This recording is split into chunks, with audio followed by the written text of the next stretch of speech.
peut-être, oui, peut-être.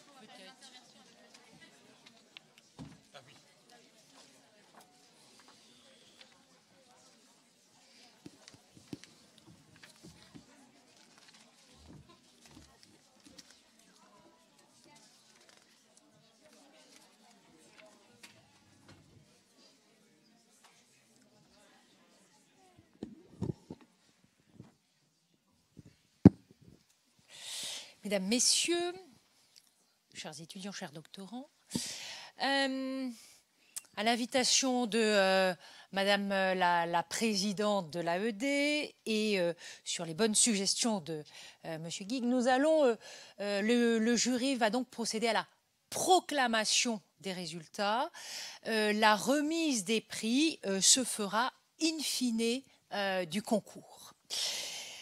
Alors, concernant les résultats de cette première finale parcours juridique, eh bien, tout d'abord, au nom des membres du jury, je souhaite souligner la qualité des prestations que nous avons entendues. Alors, comme je ne sais pas où sont nos concurrents, voilà, Madame est là et Monsieur est ici. Je vous propose de vous lever, voilà, l'un et l'autre, voilà, comme ça, tout le monde vous verra et peut-être de regagner la chair.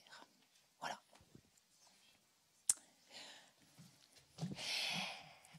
Donc nous souhaitons vraiment vous dire à l'un comme à l'autre combien vos prestations ont été appréciées.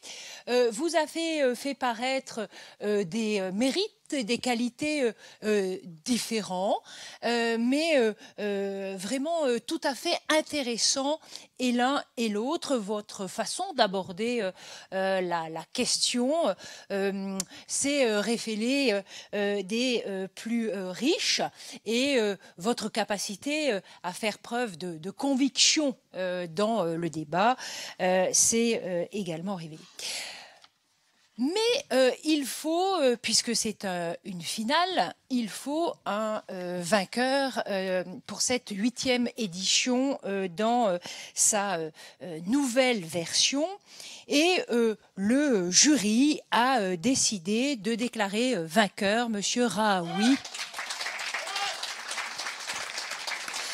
pour la prestation qu'il a délivrée. Monsieur, le jury vous adresse ses très sincères félicitations.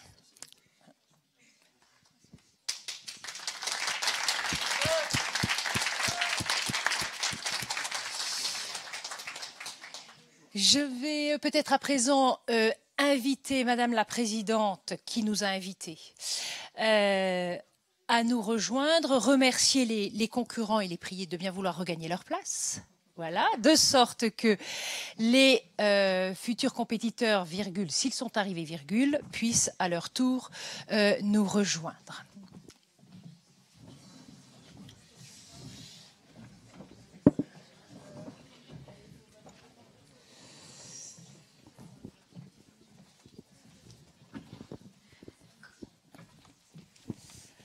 Merci Madame le doyen pour ce prononcé du délibéré. Je tenais à vous présenter mes excuses pour ne pas avoir été présente dès le début, un galop de droit des successions m'ayant retenu. J'espère que la première joute vous a plu pour ceux et celles qui étaient présents. Je félicite Mehdi pour sa victoire et Estelle pour sa participation. C'est un 2-0 malheureusement, mais je te garantis que tu as des supporters au sein de l'AED acharnés. Madame le doyen, monsieur le doyen, monsieur le président de Despus, madame le maître Etienne, je vous remercie d'être aujourd'hui présent pour ce jury, pour composer ce jury de finale. Chers candidats, je ne sais pas si Victor est déjà arrivé. Ah, voilà. Merci d'être présent. J'espère que cette joute à venir sera d'une aussi bonne qualité que celle que Estelle et Mehdi nous ont fait voir tout à l'heure. Oui, clairement, elle était d'un très bon niveau. C'est le résultat de plusieurs mois de travail acharné et je tenais à remercier nos partenaires. Déjà, le Crous et l'Université de Strasbourg qui, par la CAP, ont permis de financer une partie de ce concours. La BNU pour cet auditorium très chaleureux. Il est vraiment resplendissant, je trouve. La faculté de droit pour les locaux, pour les tours précédents, et surtout Madame Beller pour sa gestion et son attention pour ses réservations de salles. Les bénévoles de l'AED qui ont géré depuis le début du concours toutes ces joutes, et surtout Liam. Liam qui est en charge d'Horatio et qui depuis octobre se démène avec acharnement pour que cette organisation minutieuse tienne la route. Liam a donné un planning à la minute près, si c'est pour vous dire son implication. C'est voilà, un travail très minutieux et surtout acharné que je tiens vraiment à féliciter aujourd'hui.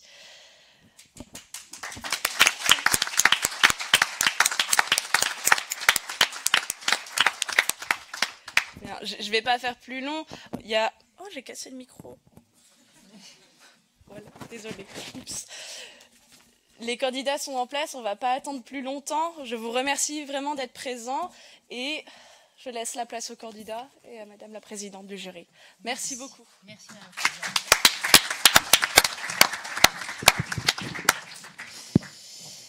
Alors je vais inviter Monsieur Victor Georget et Madame Sabrine Zahi à nous rejoindre et à prendre place.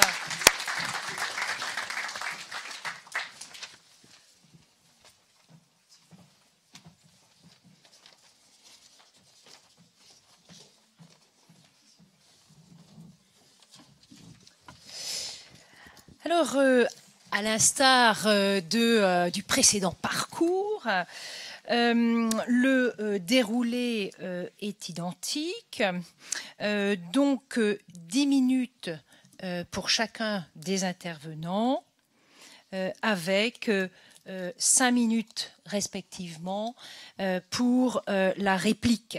À la fin de quoi, à l'issue de quoi, les membres du jury poseront des questions durant une vingtaine de minutes. Alors, je dis une vingtaine de minutes, mais comme l'a précisé Madame la Présidente, le programme de M. Guigues est tout à fait précis à la minute près. Je rappellerai simplement, avant d'inviter les candidats à s'exprimer, le sujet sur lequel ils ont été appelés à réfléchir. Un peuple qui oublie son passé se condamne à le revivre. Madame Sabrine Zahi aura la position de l'affirmative, Monsieur Victor Georget la position de la négative, et il est mentionné que Monsieur Victor Georget commencera la seconde joute en premier. Monsieur, vous avez la parole.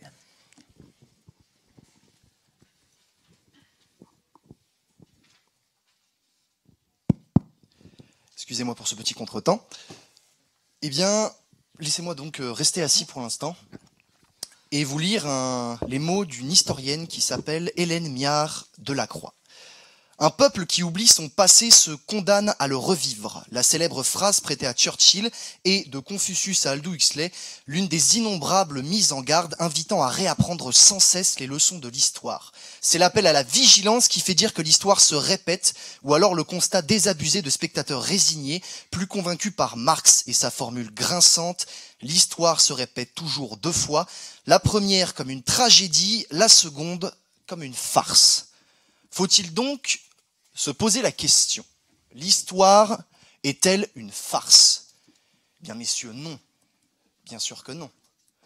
Mais ce n'est pas la question qu'on se pose aujourd'hui. La question qu'on se pose aujourd'hui, c'est si un peuple qui oublie son passé se condamne à le revivre. Aussi faut-il d'abord questionner le passé. Qu'est-ce que le passé? Est-ce que le passé, c'est un ensemble de faits? Est-ce que le passé, c'est quelque chose que l'on raconte? Est-ce que le passé, c'est quelque chose que l'on a vécu et dont on se souvient? Eh bien, ce sont ces 3 choses à la fois. Car il faut comprendre que le passé ne peut pas être quelque chose de factuel. Le passé doit être quelque chose que l'on raconte car on ne peut pas se souvenir du passé avec efficacité. La mémoire est faillible, ce qu'on raconte est biaisé. Je n'ai pas vécu la même chose dans mon passé que quelqu'un d'autre, même en ayant vécu les mêmes événements. Je les ai vus avec mes yeux, ils les ont vus avec les leurs. Il n'y a qu'une personne qui pourrait retourner dans le passé et le vivre comme il voudrait, c'est Marty McFly, avec sa magnifique DeLorean qui va à 88 miles par heure. Sauf qu'on l'a vu dans les 3 épisodes du Retour vers le futur, quand Marty McFly va dans le passé pour voir ce qui s'y est passé, il le modifie. C'est l'idée du paradoxe temporel. Quoi qu'on fasse, quoi qu'on veuille agir, excusez-moi, je descends les escaliers, quoi qu'on veuille exécuter, le passé n'est jamais celui que l'on croit, c'est toujours celui que l'on veut faire croire. Et c'est bien là le travail des historiens, d'apporter une vision du passé avec un certain recul. Ainsi donc, si l'on se place dans le cadre de ce sujet, un peuple qui oublie son histoire se condamne à le revivre, il faut comprendre qu'en défendant la négative, je ne fais pas qu'en défendre qu'une seule. La plus évidente étant bien évidemment, un peuple qui n'oublie pas son passé ne se condamne pas à le revivre. Mais en réalité, j'en ai d'autres. J'ai plus d'une corde à mon arc, et voici la première. Un peuple qui oublie son passé ne se condamne pas forcément à le revivre. Laissez-moi donc vous poser une question. C'est quoi une dictature ? Alors, vous me répondrez qu'une dictature, c'est quand les gens sont communistes, qu'il fait froid, qu'ils ont des chapeaux gris et des chaussures à fermeture éclair. On pourrait également croire qu'une dictature, c'est un pays dominé par un militaire, avec une police politique et une seule chaîne de télévision. Mais moi, je vous répondrai que non. Ça, c'est la France, mesdames et messieurs. C'est la France du général de Gaulle. Et ainsi, laissez-moi vous conter une petite histoire, mais laissez-moi reprendre mes notes afin de ne pas faire d'erreur. C'était en 1969, un homme nommé Marcel Ophuls était en train de préparer un film qui s'appelle Le chagrin et la pitié, et qui se voulait, pour avoir comme sujet, la France collaboratrice, celle qui a collaboré avec le régime nazi. Mais à cette époque, comme on n'avait qu'une seule chaîne de télévision, comme je l'ai expliqué préalablement, eh bien, il fallait passer par l'Élysée pour faire valider ce genre de choses. Le président de l'ORTF est donc allé voir le général et lui a dit « Mon général, ce film est incroyable. Il montre la France collaboratrice dans toute sa complexité, dans tout ce qu'elle a vécu. Notre passé peut être expliqué et ainsi pouvons-nous montrer toute l'ironie de ce fait. » Mais le général lui a dit « Non, sûrement pas, absolument pas. Il faut qu'on l'oublie, car un peuple ne se réconcilie pas avec des histoires, mais avec des mythes. » Le général de Gaulle n'a-t-il pas dit que toute la France était résistante ? Et il l'a dit. Il l'a dit. Ainsi, on peut comprendre que le général, dans cette démarche, a voulu faire oublier notre passé à ceux qui l'avaient vécu de manière négative. Il faut oublier le mal qui a été causé. Il faut oublier les méfaits qui ont été perpétués. Et ainsi, peut-être, acquérir la réconciliation nationale. Ainsi, en oubliant son passé, on évite d'entretenir les rancœurs, d'entretenir tout ce mal que l'on nous a fait, et donc ce désir de vengeance, ce désir de vouloir rendre aux nazis ce qu'ils nous ont donné, et avec toutes ces lois d'épuration et tout le mal que l'on pourrait faire, on s'y refuse. Ainsi, et par cet exemple, un peuple qui oublie son passé n'est pas condamné à le revivre, même bien au contraire. Mais puisque nous sommes ici pour un exercice de rhétorique, laissez-moi donc vous démontrer qu'un peuple qui n'oublie pas son passé se condamne en effet à le revivre. Premier exemple, Make America Great Again. C'est quand même beau comme phrase, non ? Alors bien sûr, excusez-moi, j'ai pas voulu me peinturlurer en orange, et je suis passé chez le coiffeur. Mais au moins je suis blond, c'est déjà ça. Cette phrase a été prononcée par Donald Trump, qui se voulait le grand cavalier blanc de l'Amérique, et qui voulait absolument faire de l'Amérique l'état glorieux qu'elle était avant. Il faut donc se poser aussi la question de quel est le passé dont on veut parler. Est-ce de notre passé glorieux ou de notre passé sombre ? Ainsi donc, Donald Trump considère que l'Amérique est en déclin et veut lui rendre sa gloire ancienne.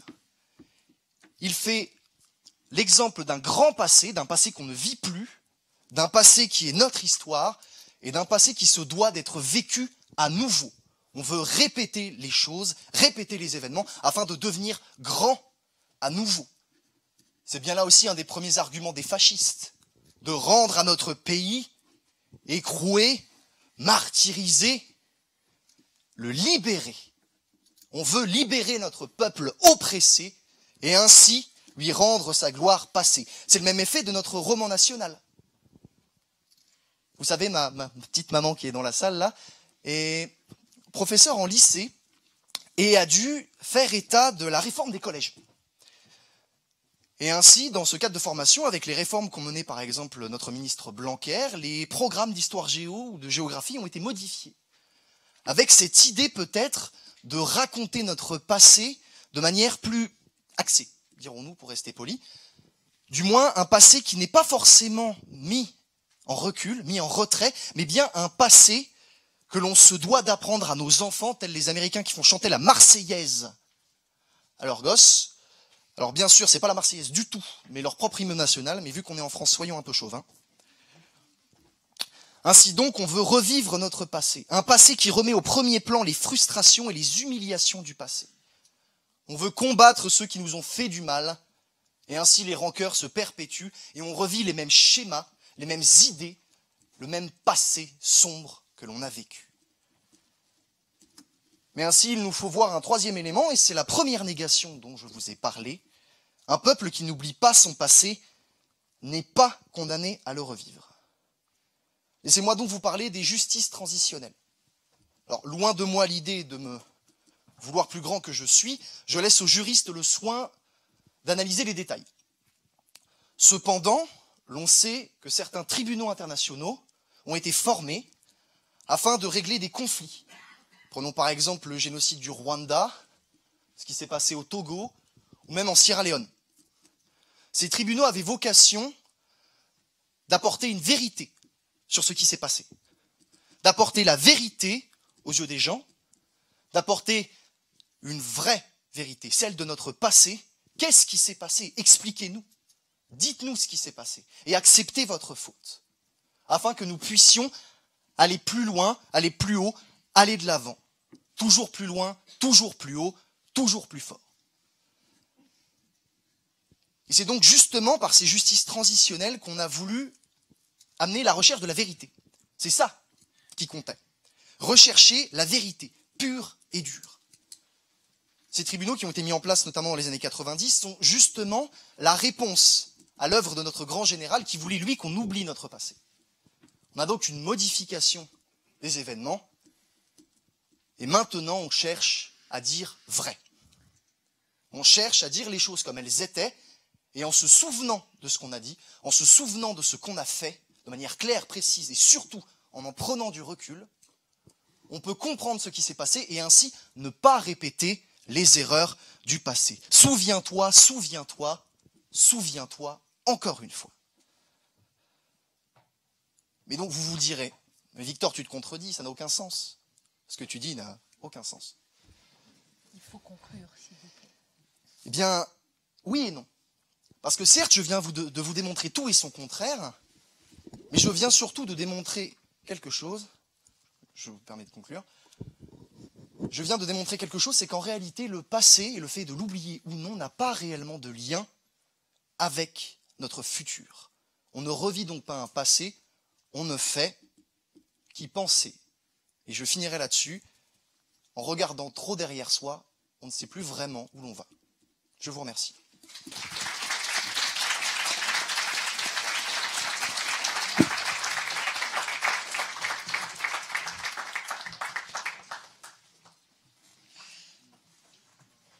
Madame, s'il vous plaît.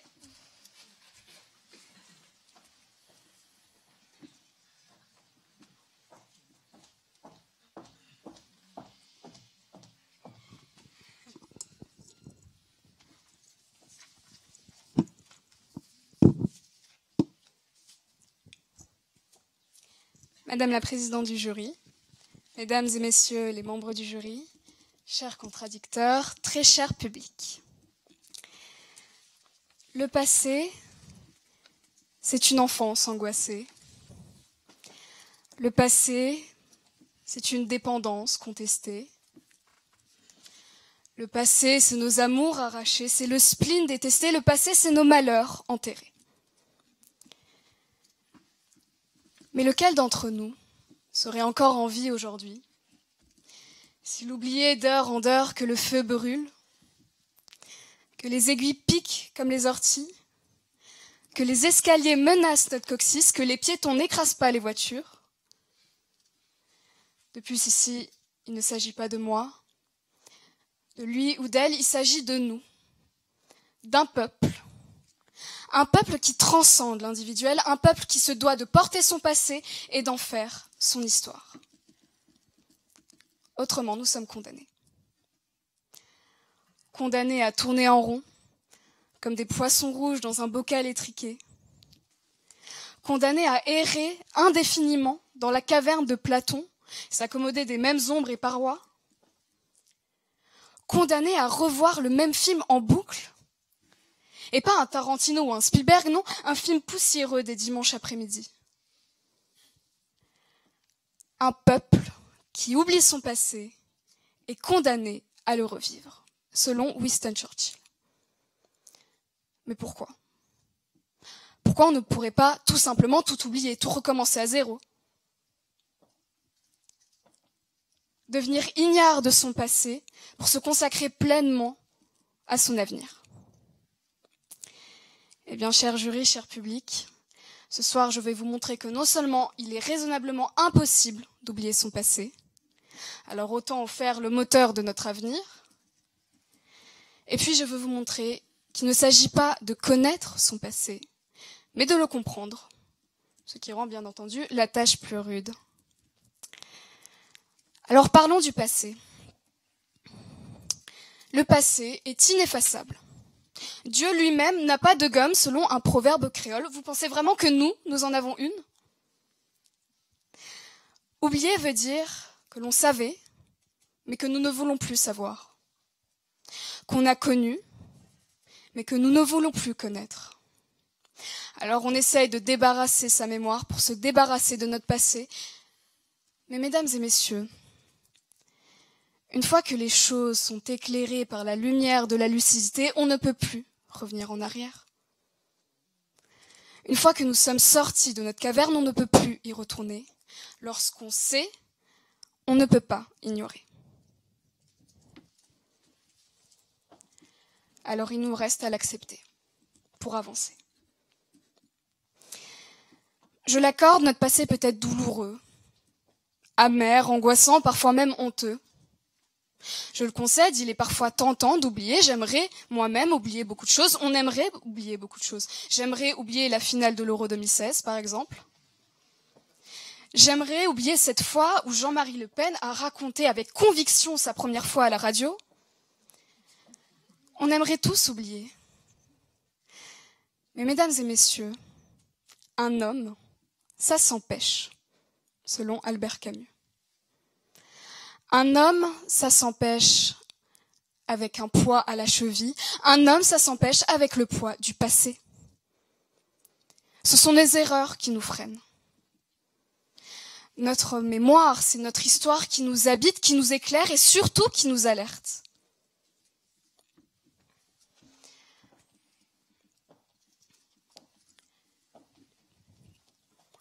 Voyez-vous, nous devons accepter notre passé, car le premier pas vers la guérison, c'est l'acceptation. Pour guérir de nos tendances obscures, il faut les accepter. Il faut savoir à quel point l'homme peut faire preuve de cruauté. Il faut savoir l'étendue de sa noirceur pour qu'elle ne se déploie plus. Voyez-vous, j'irai même plus loin. Je dirais qu'un peuple qui oublie son passé, ou plutôt le passé, est condamné à le revivre. Je ne m'engagerai pas dans l'argumentation selon laquelle le passé construit l'identité d'un peuple, car aujourd'hui, malheureusement aussi, elle entraîne la concurrence des mémoires. Et vous, l'esclavage et la traite négrière ne concernent pas que les descendants d'esclaves, la Shoah ne concerne pas que les Juifs. Tout être humain est concerné. Tout être humain qui considère que la dignité humaine est inaliénable, que les droits humains sont intemporels et qui sont aussi un combat. C'est à ça que nous sert le passé, c'est le moteur de ce combat. Il nous permet de nous rappeler à chaque moment à quel point il est important de se battre pour ces principes, pour qu'un jour peut-être ils deviennent, aux yeux de tous, intouchables. Ressasser le passé, ce n'est pas se battre pour ce qui a été, c'est se battre pour ce qui pourrait être. Ressasser le passé, c'est juger le monde tel qu'il était et remodeler le nôtre aujourd'hui avec les leçons que nous avons tirées. Car oui, il est bon de se rappeler du passé, il est même indispensable, mais encore faut-il en tirer les bonnes leçons. C'est pour au final considérer que la colonisation était une bénédiction, que les croisades étaient une promenade de santé, n'est-ce pas? Autant oublier son passé.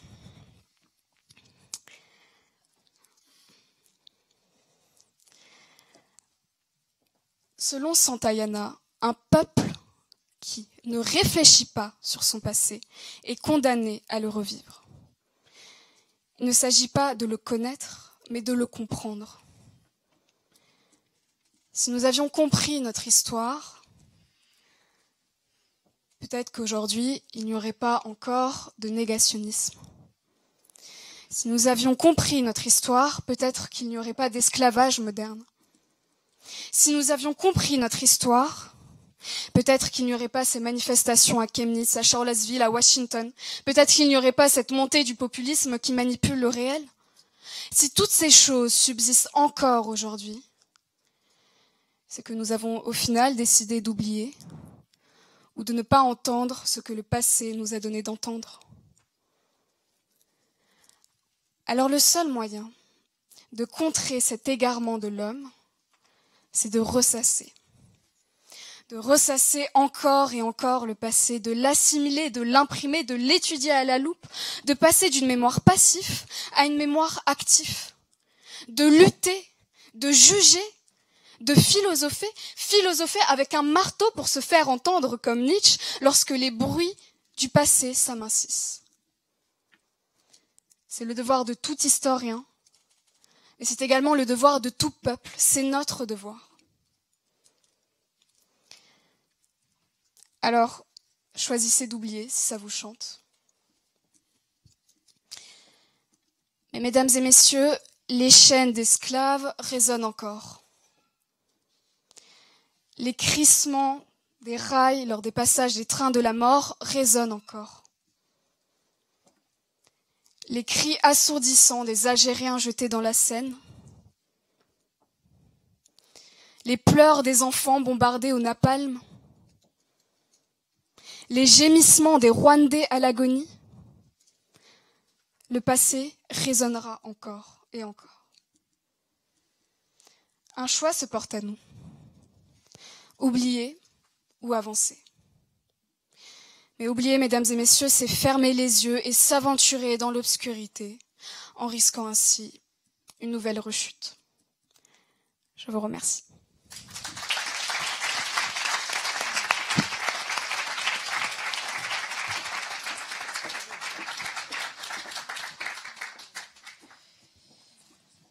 Monsieur Georget pour la réplique, s'il vous plaît. Oui.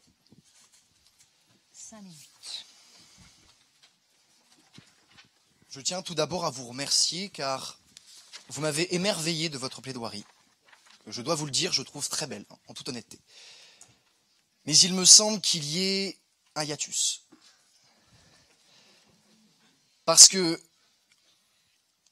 le sujet d'aujourd'hui, c'est un peuple qui oublie son passé, se condamne à le revivre. Mais lors de votre plaidoirie, vous venez de nous prouver qu'un peuple qui n'oublie pas son passé ne se condamne pas à le revivre. Alors c'est vrai, vous avez effectivement raison, avec tous les exemples que vous avez donnés, justement, avec tout ce qu'on a vécu, on ne peut oublier. on ne peut oublier ce qui s'est passé. Ces événements tellement graves qui sont arrivés dans notre histoire et qui ont touché même plus de personnes que ceux qui étaient concernés, justement, ils ne s'oublient pas. Vous l'avez dit, les chaînes des Noirs qui résonnent, les Algériens jetés dans la Seine et leurs cris, le crissement des rails des trains qui emmenaient les Juifs dans les camps de concentration, les Rwandais massacrés, justement, on les entend encore. On ne les oublie pas. Alors, faut-il donc ne pas oublier en oubliant? J'ai un petit peu de mal à suivre. Vous avez également dit quelque chose, c'est qu'il faut ressasser le passé. Pourtant, justement, un peuple qui oublie son passé se condamne à le revivre. Donc en ressassant son passé, il garde ce passé en tête. Et donc, ressasse. Ressasser, c'est un mot qui a une valeur pour moi péjorative. On ressasse le passé, on est énervé. Et oui, il m'a dit ça, et oui, c'est passé ça, et ça m'a fait mal. Et j'en ai un ressentiment venu du ressassement. Pour moi, c'est horrible de dire ça. On s'impose donc de toujours, encore et toujours, voir les mêmes choses, le même passé, les mêmes gravités, les mêmes événements horribles. Et ainsi donc revenir encore et toujours au même schéma, aux mêmes démarches, aux mêmes motifs, et donc oui, revivre notre passé. Donc c'est un peuple qui n'oublie pas son passé, qui se condamne à le revivre. Vous l'avez également démontré. Enfin, souvenez-vous donc des mots du général de Gaulle. On ne construit pas une réconciliation nationale sur son histoire, mais sur des mythes. Ainsi, le général de Gaulle, comme je l'ai déjà dit, a raconté une autre forme d'histoire. Et ça également, vous l'avez démontré. Par ces beaux mots, par les poètes, par tout ce qu'ils ont dit, ils ont pu inventer une autre forme d'histoire et ainsi mentir. Mais pour qu'on ne revive pas notre passé. Donc, un peuple qui oublie son passé ne se condamne pas à le revivre. Vous l'avez, encore une fois, démontré. Il n'y a donc qu'une chose qui nous manque, c'est un peuple qui oublie son passé et qui se condamne à le revivre. J'ajouterais aussi qu'il faudrait qu'on arrête de ressasser le passé, parce que ça nous fatigue déjà. Puis moi, ça me met une angoisse, vous savez, ça pourrait me tuer, vraiment, de chagrin. Il faut qu'on arrête de ressasser encore et toujours. Et pourtant, c'est ce que vous nous avez dit. Vous ne voulez pas qu'on oublie notre passé, et c'est très louable, je peux comprendre. Avec une vision honorable de notre passé, avec une vision bienveillante, on peut effectivement arriver à ne pas revivre les mêmes schémas. Je vais peut-être me mettre à réviser une semaine à l'avance avant mes examens, et l'année d'après, quand j'aurai compris que je vais redoubler, je réviserai 6 mois à l'avance. Par exemple, j'ai ressassé mon passé afin de ne pas le revivre. Alors que, effectivement, si j'avais oublié que ouvrir notre livre de cours 24 heures avant l'examen, c'était peut-être ça qui allait nous mener à l'échec. En oubliant mon passé, je me suis condamné à revivre l'échec. Pourtant, ça, vous ne l'avez pas dit. Ainsi, vous avez démontré qu'un peuple qui n'oublie pas son passé se condamne à le revivre. Vous avez démontré qu'un peuple qui oublie son passé ne se condamne pas à le revivre. Vous avez démontré qu'un peuple qui n'oublie pas son passé ne se condamne pas à le revivre, mais vous n'avez pas démontré qu'un peuple qui oublie son passé se condamne à le revivre. Et pour ça, je vous remercie.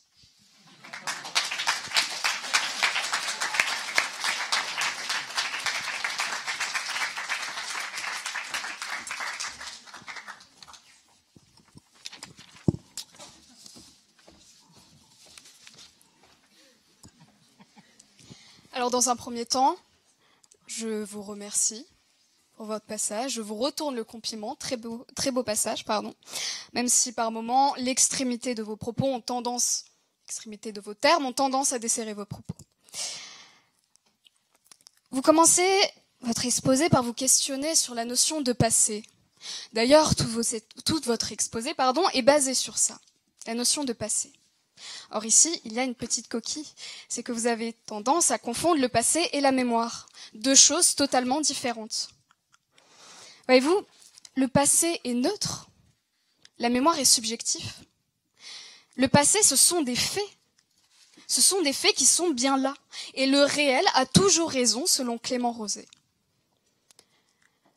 Ici, vous vous dites, ou du moins, vous ignorez le réel auquel on a pourtant reconnu l'existence. Dans son roman, Clément Rosé, Le réel et son double, parle de post-vérité. Eh bien, vous venez de plaider pour une post-vérité. C'est-à-dire que les faits, le réel, qui est censé être neutre, prend tour à tour des allures de méchants ou des gentils en fonction du discours que nous tenons. Or non, le réel a toujours raison, je le répète. Ensuite, vous parlez de mythes. Un peuple se construit avec des mythes, pas avec le pensée. Vous pensez vraiment ça? Qu'un peuple se construit avec un mythe? Donc les mythes rassembleraient le peuple, mais vous savez qui utilisait les mythes? Hitler. Voilà, tout simplement. L'AfD également utilise les mythes. Le populisme aime utiliser les mythes pour rassembler. Dans le cas de Hitler, bien entendu, et de l'AfD, ce sont les mythes allemands. Et ce n'est pas le passé ici. Du moins, la manière dont on utilise ces mythes, c'est un cas de post-vérité.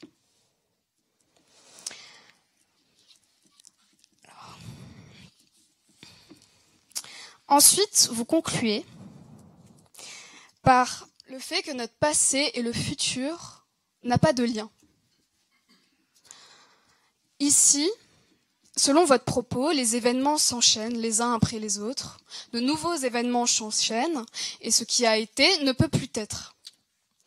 Vous adoptez donc cette vision du temps qui réside dans une frise chronologique, et je ne vous en veux pas, c'est cette vision du temps qui est commune et qui orne les classes de primaire, mais c'est d'imaginer le temps autrement. Alors je sais que c'est un peu abstrait, ce que je vous demande, mais le temps peut être circulaire. L'histoire se répète. Tocqueville disait que l'histoire, c'est une galerie de tableaux avec beaucoup de copies et très peu d'originaux. Parce que l'histoire se répète. Mais elle ne se répète pas à l'identique, et c'est là l'enjeu. Ce sont que les traits saillants de l'histoire qui se répètent. Et se rappeler de notre passé, eh bien, c'est faire en sorte que plus tard, eh bien, on établisse une sorte de remake amélioré de notre passé. Voyez-vous, c'est en ça que le passé est important, puisque l'histoire se répète. Je vous remercie pour votre écoute.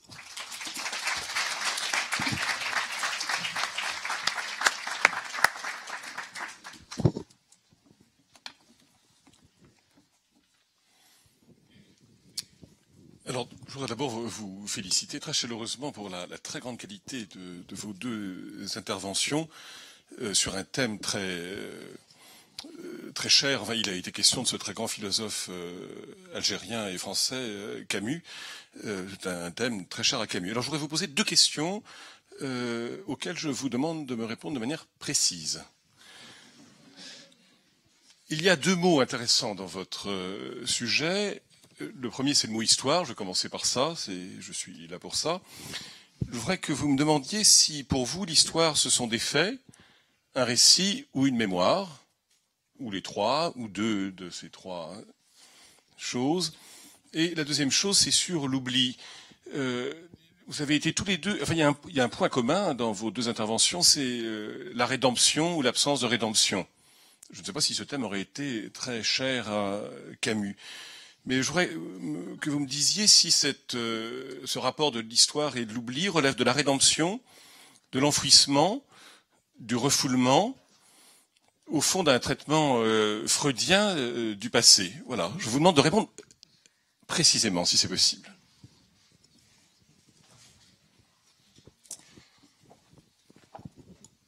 Alors, à mon sens, le passé sont des faits. Tandis que l'histoire, c'est un récit.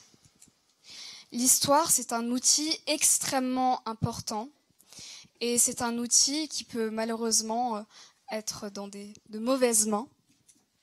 Je pense notamment à ce projet d'un politique dont je ne citerai pas son nom, qui avait comme projet de réécrire l'histoire pour rassembler le peuple sous un récit commun. Or, l'histoire, ce n'est pas l'affaire de l'État, ce n'est pas censé être l'affaire de l'État. Donc, en ça, du moins l'État peut participer, mais il ne peut jamais être l'auteur. Ensuite, concernant l'enfouissement de notre passé, je pense que oublier son passé n'est pas possible, dans la mesure où, comme un cauchemar, comme une peur profonde, eh bien, il ressurgit, forcément, un moment ou un autre. Il ressurgit dans nos rêves, il ressurgit dans nos cauchemars. Et c'est en ça que le passé ne peut pas être oublié.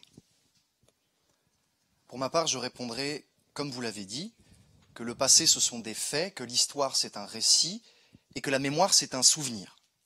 Et pour moi, en réalité, les trois sont intimement liés. Le passé, ce sont des choses que nous avons vécues. L'histoire, c'est ce que les autres vont en raconter. Et la mémoire, c'est ce dont nous allons nous souvenir. Prenons un événement, par exemple, comme une guerre. On aura trois éléments. Les événements, les faits bruts, l'histoire que l'on va en raconter. J'ajouterai à cela l'expression, ce sont les vainqueurs qui écrivent l'histoire. Et ensuite, la mémoire de ceux qui ont vécu, la mémoire collective de ceux qui ont vécu ces faits. En réalité, la mémoire n'est que le passé raconté par ceux qui l'ont vécu. Et l'histoire est le passé raconté par ceux qui l'ont étudié. Ensuite, à propos du refoulement, le fait de refouler son passé, j'y mettrai cependant une nuance. De quel passé parlons-nous? Est-ce qu'on parle d'un passé glorieux ou du moins positif, ou est-ce qu'on parle d'un passé sombre ou du moins négatif? Il faut évidemment pour moi se souvenir de nos événements heureux, tout en gardant en mémoire les événements plus malheureux. Cependant, nous ne sommes pas obligés de nous remettre devant les yeux et dans la tête tous les jours l'horreur qui nous est arrivée. Le cerveau humain est bien construit, on a toujours tendance à oublier les événements malheureux, ou du moins s'en souvenir de manière plus floue, et de retenir très précisément les événements heureux. Ainsi donc pour moi, le passé se refoule seulement dans certains cas, encore que il ne se refoule pas, en réalité.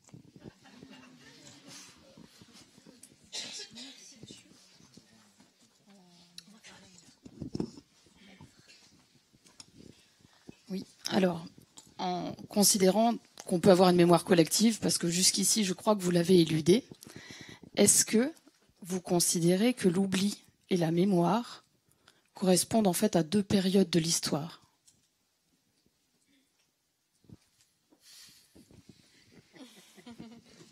Tu veux que je commence ? L'oubli et la mémoire correspondent à deux périodes de l'histoire. Alors pas forcément, je prendrais peut-être le XXe siècle pour vous répondre, et surtout la deuxième moitié, justement l'après-guerre, en reprenant l'exemple du général de Gaulle et ensuite des tribunaux internationaux. L'oubli, c'est l'après-guerre, c'est l'horreur. On a vécu la rage, le sang, les larmes, la colère, et même après la Première Guerre mondiale, et on cherche à oublier ce traumatisme. On cherche à oublier l'horreur qui nous est arrivée. Et ainsi, on cherche à se réconcilier. C'est ça que j'ai voulu démontrer avec les propos du général de Gaulle, c'est qu'un peuple ne se construit pas forcément sur des mythes.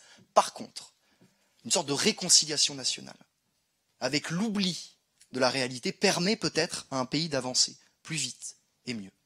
Ensuite, la mémoire, peut-être pour les années 90 et début 2000, justement, où on a eu ce qui s'appelle par exemple les commissions vérité, qui étaient des commissions qui, avant de chercher à condamner les auteurs de faits graves, comme des criminels de guerre ou autres, ont cherché justement à d'abord déterminer la vérité. Qu'est-ce qui s'était réellement passé? Y a-t-il vraiment eu un crime? Y a-t-il vraiment eu des actes barbares? C'est ça qu'on essaie de déterminer. On cherche à se souvenir, à avoir la vérité, à la raconter, à être honnête. On ne veut plus mentir, justement. Donc si on peut parler de deux périodes de l'histoire, je parlerai de celle-ci.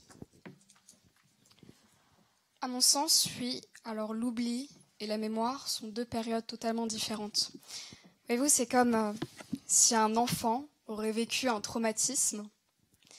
Dans un premier temps, eh bien, il oublie totalement. il oublie les faits, il se souvient plus de rien.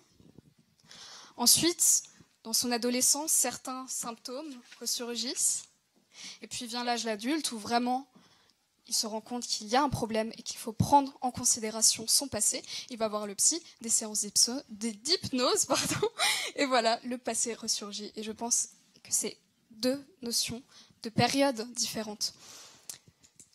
Vous avez illustré ça avec le général de Gaulle. On pourrait illustrer ça avec l'année 1961 où des Algériens ont été jetés dans la Seine.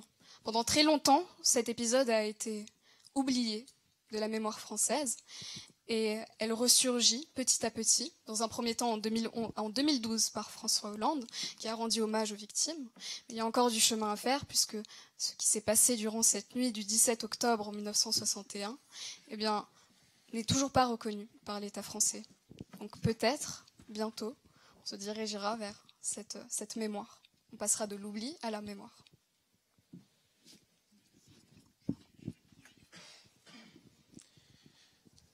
Je vais quelque peu revenir sur un aspect qui a été évoqué par mon collègue historien et poser le problème de la notion de peuple. Vous faites comme si il y avait un ensemble homogène, tous deux d'ailleurs.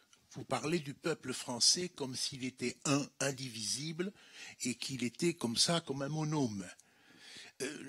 La question qui vous est posée encore, et qui vous a été posée, et qui est toujours posée, c'est, on vous dit, un peuple qui oublie.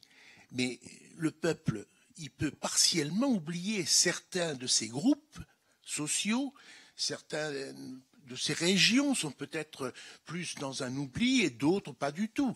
C'est beaucoup plus compliqué peut-être que la manière un peu globale que vous avez tous deux utilisée pour traiter le thème qui vous était proposé. Quand vous me parlez de la libération, de l'épuration, oui, mais y a-t-il des gens qui, dans le fin fond de l'Ariège, se sentent concernés par ça? Il y en a peut-être d'autres, plus proches du gouvernement de Vichy, qui se sentent dans la nécessité de quitter le territoire. C'est compliqué. Vous faites comme si c'était simple.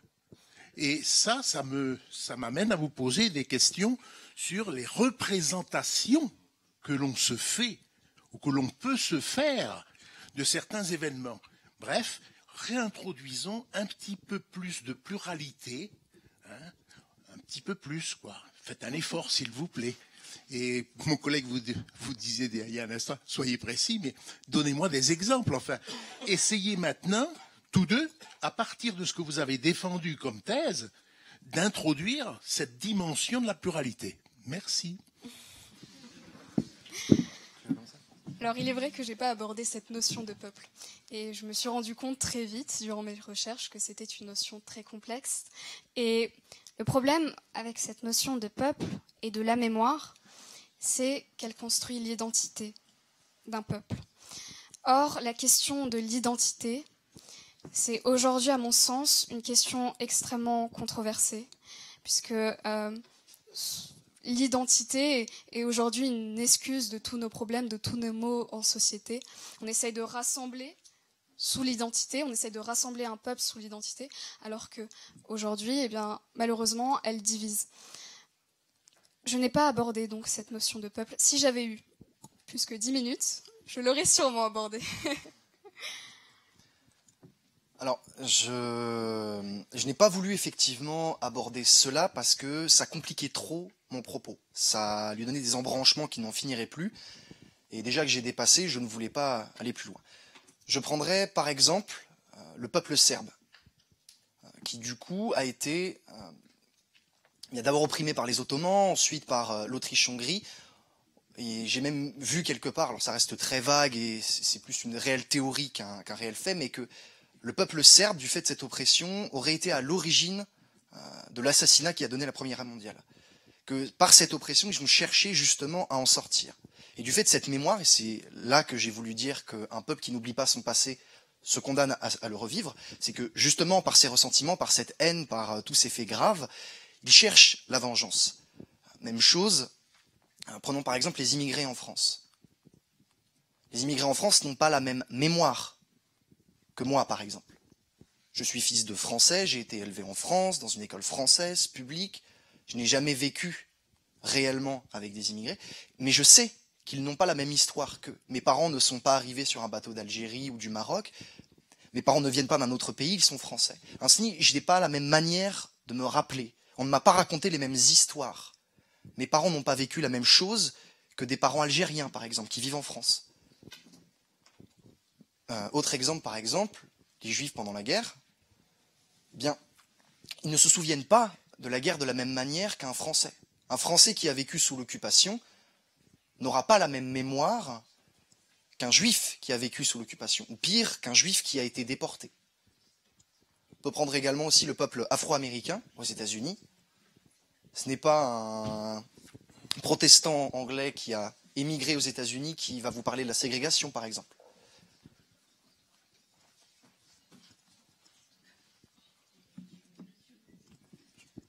Madame la Présidente m'autorise à donner un petit prolongement. J'entends bien vos commentaires qui ne constituent pas vraiment une réponse ou une esquisse de réponse au problème que j'ai soulevé.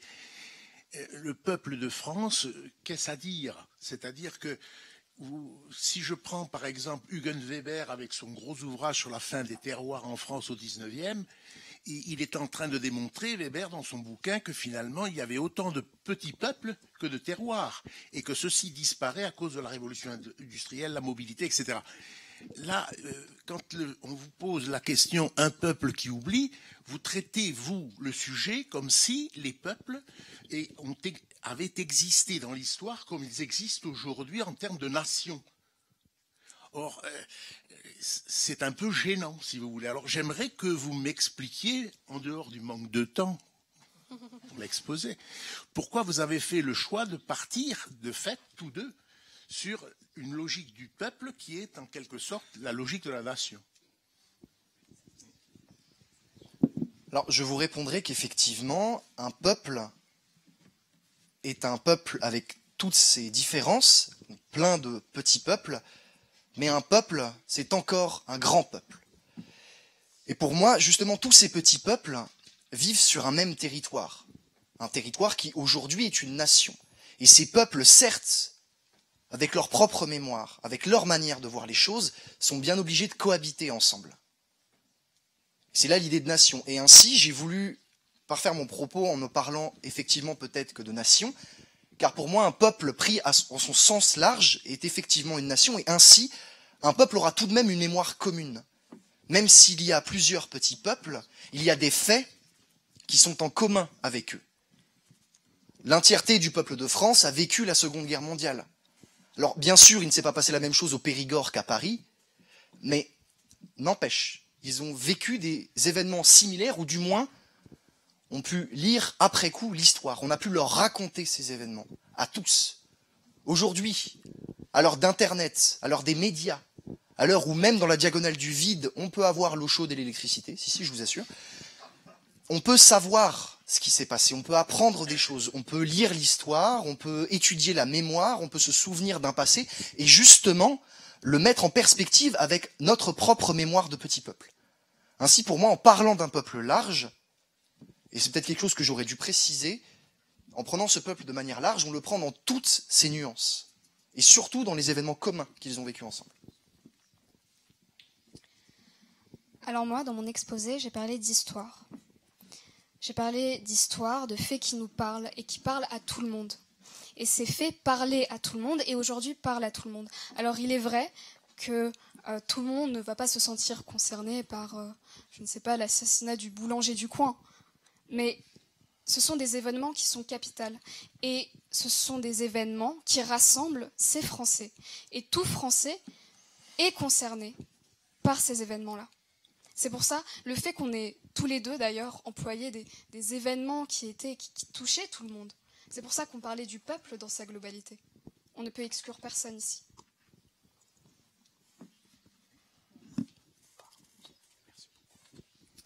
Merci beaucoup.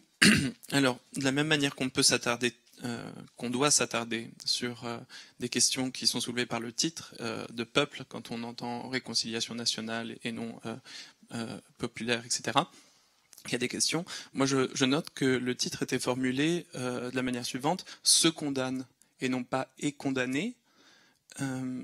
Et peut-être on peut faire un parallèle avec une question plus générale pour monsieur, pour commencer, en se demandant, puisque vous avez dit qu'il y avait un passé glorieux et au contraire un passé qui était malheureux, qu'est-ce qu'un passé glorieux et qu'est-ce qu'un passé malheureux? Quant à vous, madame, j'aimerais vous poser une question qui est tout à fait différente. Est-ce que vous pensez que la construction européenne a été le fruit d'une connaissance du passé ou d'un oubli du passé de la part des pères fondateurs? Alors justement, effectivement, vous parlez du sujet et vous dites que c'est un peuple qui se condamne à revivre son passé, il se condamne lui-même. Eh bien, justement, quand on parle de passé glorieux ou de passé sombre, c'est justement le passé comme ce peuple le voit.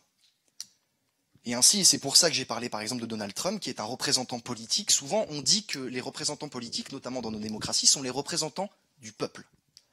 Ainsi, en évoquant le passé glorieux de l'Amérique, il évoque justement le passé de son peuple. Et veut ainsi revivre son passé. Et donc se condamne en quelque sorte à le revivre. Ou à l'inverse, un autre représentant politique qui parle justement de notre passé sombre, à nous, notre peuple, selon la mémoire, l'histoire et le passé d'un peuple. Ce passé qui est sombre et ce passé qu'on ne veut plus accepter. Quand on parle justement aujourd'hui de ce qui s'est passé en France pendant l'occupation, par exemple. Ainsi, justement, le lien est encore plus net quand on dit qu'un peuple se condamne à revivre son passé, qu'il soit glorieux ou sombre. Alors, concernant l'Europe, l'Europe a commencé à se constituer dès le Moyen-Âge. Et le Moyen-Âge, c'est une période de continuité. Certains pensent même que c'est une période de stagnation. Donc, le passé était forcément pris en compte à ce moment-là. L'Europe s'est formée sous des nations. Avant, la conception d'une nation était différente d'aujourd'hui. Avant, c'était une conception qui était plutôt allemande. La nation, eh bien, c'était des personnes avec la même culture, la même langue, la même religion. Et c'est en ça que l'Europe s'est formée avec ces mêmes religions, notamment, ces mêmes cultures. Et donc forcément, le passé a été pris en compte. Aujourd'hui, eh bien, avec cette nouvelle définition de la nation, qui est plutôt française, qui est cette volonté de vivre ensemble, outre les langues, la culture ou la religion, je pense qu'à ce moment-là, eh bien, les choses n'auraient pas été pareilles.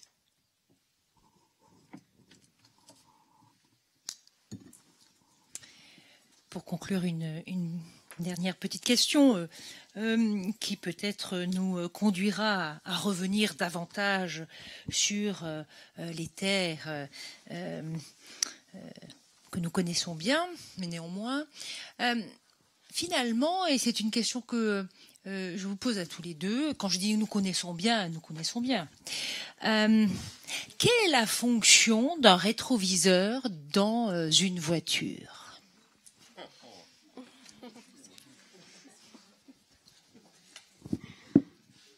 De regarder derrière, bien entendu. C'est de regarder derrière. C'est pour ça que c'est indispensable de regarder derrière nous le passé. Et c'est ce que je disais au début. Si on considère que le temps est une frise chronologique, est une ligne droite, à ce moment-là, eh bien, il n'y a pas d'intérêt à regarder derrière soi, puisque la ligne est tout droite, autant avancer. Mais dans le cas où le temps est circulaire, à ce moment-là, c'est indispensable de regarder derrière soi. Alors, tout d'abord, ne dit-on pas que le passé nous rattrape? Ainsi, il faudrait regarder derrière soi pour que le passé nous ne rattrape pas.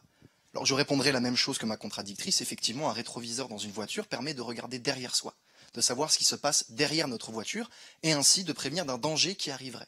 Par exemple, le passé qui ressurgit. Je vous répondrai également que sur un rond-point, il suffit de regarder par sa fenêtre pour voir ce qui se passe derrière. Ainsi que l'histoire soit circulaire ou droite, eh bien, c'est la même chose. Le rétroviseur sert à voir ce qui arrive de manière imminente derrière nous, directement. Cette moto qu'on n'a pas vu arriver, ce camion qui nous colle un peu trop, etc., etc. Ainsi donc, le rétroviseur à l'image du passé sert à prévenir de dangers. Et c'est justement pour ça que j'ai défendu l'idée qu'un peuple ne doit pas oublier son passé. Ou du moins, il doit l'oublier, mais pour ne pas le revivre. Merci beaucoup. S'il n'y a plus de questions, et dans le temps qui nous est imparti, et je cherche toujours Monsieur Guigues dans l'Assemblée, il est parti. Alors, Madame la Présidente est par là. Elle n'est pas là non plus. Décidément, vraiment. Alors, je propose, donc je vais prendre l'initiative de proposer la chose suivante. Le jury va se retirer pour délibérer. Je pense que voilà, Monsieur Guigues là, qui va inviter sans doute l'assistance à rejoindre le buffet très généreusement préparé. Non, Madame la Présidente me fait signe que non. Bon, alors.